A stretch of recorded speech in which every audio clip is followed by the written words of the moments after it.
Yep. First off, just wanted to say 2 big games coming up with Miami and then Virginia. I'm pumped for the football team.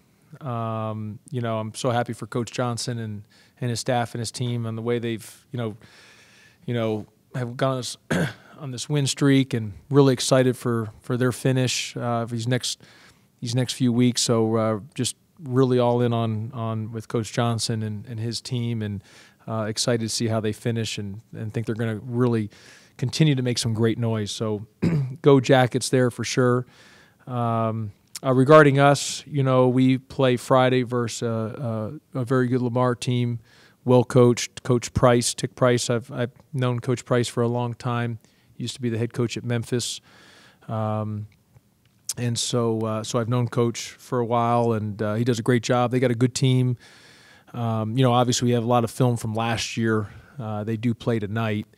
But more than the opponent, we've got to really we've got to continue to get better. I thought there were some good things we did on Saturday, we'll have to figure it out. We don't have a lot of separation, meaning we got a lot of guys kind of bunched up, and we just got to, through time, hopefully get some separation, and if not, we'll just have to play a little more guys than maybe I initially thought. And I do like our team. I mean, we got great guys. We do have we're thin in some certain areas. There's no doubt about that. So we're gonna have to just figure it out. But I do like our team where we're at, and I know they're going to compete. They're going to play hard. We're going to put a good product on the floor. I don't know on our record or anything like that, but I do know that we'll play the right way. In terms of red shirts.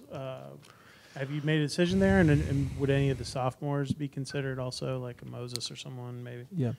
No, whether I redshirt, really the only one that I would think about redshirting right now would be Christian Sojelin, but I don't know if I am because, he's just such a good shooter. It's like the other day he made a couple threes, and there was a couple that I thought, that looked really good. It's about to go in. So he's got to keep getting better in some areas that, some things, but he's going to be really good. It's just that would be the only guy, but I wouldn't leave that up to me. I'm going to leave that up to him because I think he could help us this year in areas. I just think it's going to take some time for him to continue to grow, but I think he's got a chance to be he's got a real chance to be really, really good. So I'm going to leave it up to him because and he knows there's going to be some highs and lows, especially the early start of his career as in terms of minutes, and so that would be the only one. Obviously, if James isn't playing, he'd obviously redshirt based on transfer rules. So other than that, I don't foresee anyone transferring or redshirting. Sorry, yeah. When you talked to us earlier about Evan, you said there were certain things you were looking for him in order for him to be successful. Did you see any of that? Yeah, Evan Cole. He had a double last game. Again, I understand it's it's not an ACC team, but still that it was to show that he was producing in that realm, and he's going to continue to get better. I mean, look, I've said it many times. I mean, you've got literally the whole core and nucleus of that team of what we have is going to be returning the following year, and a lot of it the year after that. So we're going to grow with these guys. We're going to grow. We're going to get better. Guys like Evan Cole is better than when he was last year, and you've got him another 3 full years. So guys like him and Moses are going to continue to get better, just through game experience and time. And I've said it from the beginning, the best way for Georgia Tech at this moment to win in this league or to move the needle and get to where I and we and all Yellow Jacket Nation wants to be is we need to get old and stay old. And that's going to happen in another, obviously another year and two. And that's why this is a great year for our guys because they're going to get great opportunity to really progress and improve on the floor. You've mentioned the importance of defense. Did you see some positive things in that area? Yeah, I mean, we forced a lot of turnovers. I think we had 10 kills that game, which is 10 3-stops in a row. And again, I'm well aware of that it's not ACC, and I get that. But we held them, I think, 25% moves from three, or 19% from three, 25% from the field, and forced 26 turnovers. Like I said, had 10 3-stops in a row. All those are, won the 50-50 ball battle. All those are great things for us defensively, regardless of the opponent. And so that was a good direction to see us do that, defensively. Mike DeVoe, kind of update on him and kind of expectations if he plays Friday.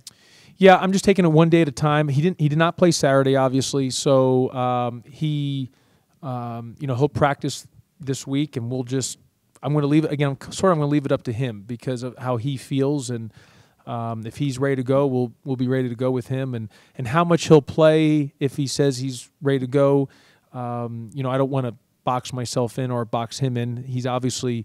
He's starting to get conditioning and stuff like that. I mean, again, he did no basketball on the floor for 6 straight weeks, so it's not all going to just happen just like that. And other guys are going to be ahead of him just because they've had those 6 weeks of contact and going after it. So, by the time we get to Friday, you're talking a week and a half he's been back. So I just think it's, and you can see in his rustiness right now. I mean, look, Michael DeVoe, before he got injured, you could just tell. I mean, he's a high-level guy, and I have said it.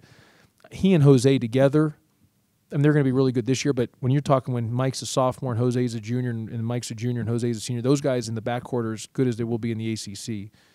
It's just, I saw Mike obviously in high school and AAU, and then before he got hurt, he's a high-level guy. It's just you could just tell his rhythm's off, and he's a little rusty, and obviously conditioning-wise, and he's not there yet. So it's just going to take some more time. It might be another 2 weeks before he fully regains to who we assume he's going to be type deal. So we'll just take it game by game and see how it goes.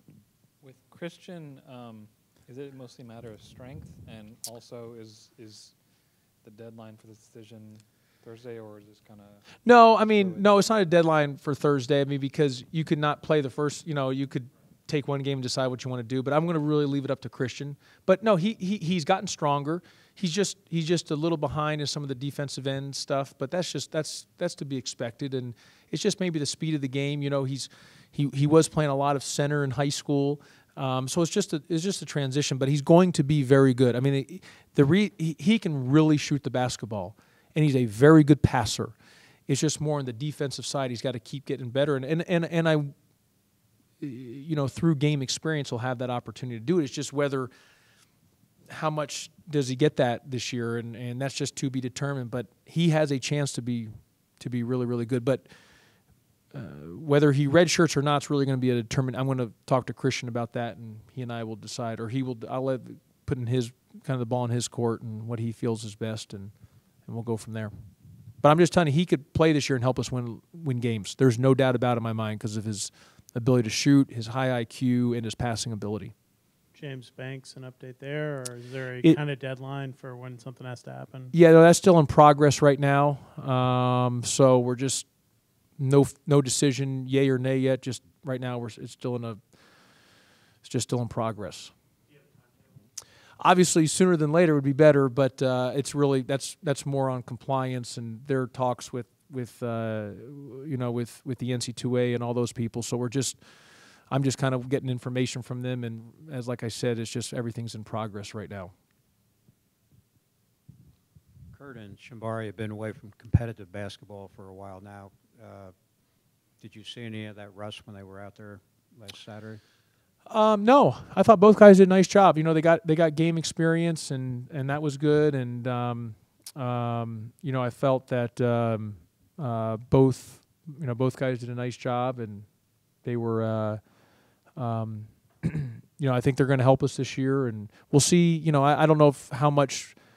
Shambari's a little more ahead of Kurt in terms of the amount of minutes he's ready to play right away, but they're both key guys for us. And what I liked about Kurt, Jose, and Brandon Alston those three combined had 12 assists and 2 turnovers. So that was really good. And Kurt had 4 assists, no turnovers. So, Kurt's got to just keep getting game experience and keep playing. And Shambari's had game experience. Kurt is more coming back from an injury, so that's where Shambari's probably a little more ahead, just on the experience factor, because he was practicing all year last year, as where Kurt was obviously being out with the shin. Kind of looking back years prior, and then looking in comparison to this year, does this year feel specifically looking from a developmental standpoint, does this year feel more important to you? Well, I don't know. I mean, I've never have not coached a game that I haven't wanted to win. Every year is important to us. I mean, this is a big year for development because this core group is going to move forward with us, as we continue to move forward. I mean, this is really the foundation, setting the tone of the program as in terms of even moving forward to move the needle. Not just to set the tone, but to move the needle is this group. And because this group we're going to grow with, and especially when they become juniors and seniors. So, and look, we're recruiting like crazy and trying to go after the best of the best. But I also know, we're going to have to be perfect in our player development. And now we've done a very good job. I've hired really good coaches, and our staff. In all my 3 years here, everyone's been a really good coach on the floor. They've done a great job on the floor and getting guys better. And we're going to have to be perfect in that area because until we get instant one and done that can just come in and do it himself, that already has that foundation laid at such a high level where we can just take it from there, we're going to have to be just unbelievable and perfect in our player development. And our coaches who've been with me for the 3 years here, all my assistants have just done have been really good on the floor, and we got to continue to be really good on the floor. Who had the most 50-50 balls? I don't know who had the most on the team. I got to look back at that. But Moses had a big one. There was one where the ball was on the floor, and he dove head first and tipped it to one of our guys. Brandon, there's a loose ball. Brandon tipped it out, and it was between Moses and another guy. And Moses dove first to the floor, and I was just so happy to see that. That was a great progression for Moses. And so you guys know that you all know how important 50-50 balls are to me, and first to the floor, those type of things. So, and that was a great sign there for Moses to do that. The last couple of years, the way you play defense, a lot of it I think was funneled to Ben. Is what you'll do significantly different than that? Or I didn't look at the stat sheet or that closely. I don't know even how many shot blocks we had on Saturday, but what's that? We had 5, yeah. And so, we will be out. We're going to have to be a little differently because Ben saved us a lot of times. You could funnel things differently. We don't have that without Ben. There's some things we can do differently offensively because we don't have to wait for him, but defensively we funneled everything to him. We have a different philosophy on that this year. And so even though we had 5, I don't know what kind of shot blocking team we are going to be. We're not going to be like we have been the last 2 years. So we're going to we have some different, just philosophies and/or, strategy on how we want to, play defensively. Is AD's foul issue still a concern, and how did he adjust to the new? AD's foul issue is a major concern because we are very, very thin up front. I mean, right now it's him and Sylvester.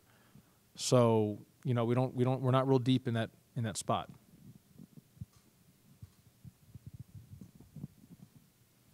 Sylvester, I think, had 11 rebounds. Is that who's that? Sylvester, I think, had 11 rebounds. Yeah. Was that? I mean, how did you evaluate how he? Sylvester has played really well, both Ken on Saturday, and he played really well in the scrimmage. Sylvester can help us if he does 2 things: rebound, defend, and just keep things simple and solid. I mean, like I got on him. There was one time where he shot on the first side. I said, "That's not your game. We don't need that. Just keep things simple." If he does that, he can really help us. But he's played well, and he's produced in both in the scrimmage and then the exhibition game.